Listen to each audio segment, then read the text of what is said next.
Ako pala si Jovito Francisco Jr. Anim ng company ko, GBF Sportswear.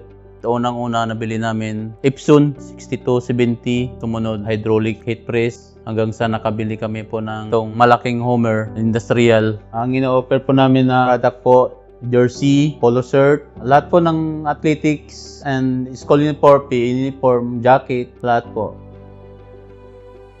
Kaya si Homer napili ko kasi para sa pangmaramihan talagang gawa. Si Homer kasi kaya mag-output sa isang araw ng mabilis lang ang artist natin na ilabas yung maraming gawa. Kaya niyang i-produce kahit 8,000 isang araw eh. Sa Homer po, 2 years na namin gamit po. Wala po akong masasabi sa quality niya. Maganda yung quality niya. At saka kung volume man po yung output niya, wala pong problema kasi napakabilis po si Homer.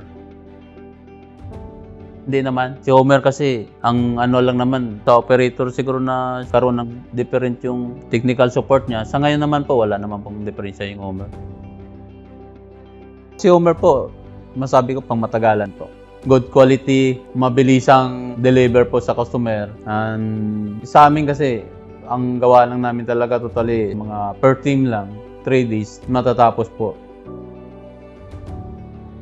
Sa ink po, wala namang problema po kasi tuloy-tuloy naman po yung siyempre pag marami kang gawa, talagang mabilis din maubos yung ink. Sa mga maliliit kasi na shop, mabigat talaga yung presyo ng ink sa Homer kasi yung ink ng isang Homer medyo may press talaga, tsaka sa papel niya, jumbo, medyo malaki rin. Pero kapag volume na ang gawa mo, baliwala lang yung consumable ng mo eh. Kasi bagay, napaglaanan mo na kasi yung maubusan ka ng materyales, bagay may pang backup ka na pangkuha ng materyales. Ang pinalitan lang pa lang po dito, sensor, pero head po wala pa po.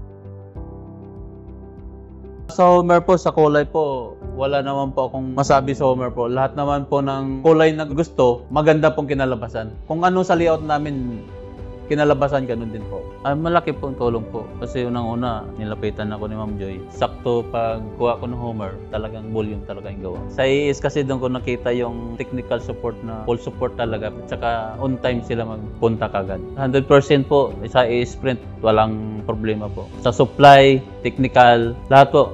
Tsaka magaling si boss, mga agent niya, magaling makipag-transact talaga. Kung anong napag-usapan nyo, yun talaga. Hindi kagaya si iba, magaling lang po sa marketing. Pagdating sa, alam mo, may sira yung pahirapan na. Pero sa is talagang solid po. Kunting tawag ko lang na, may problema ako dito, may respond kagad na. Saka kay boss, saludo ako.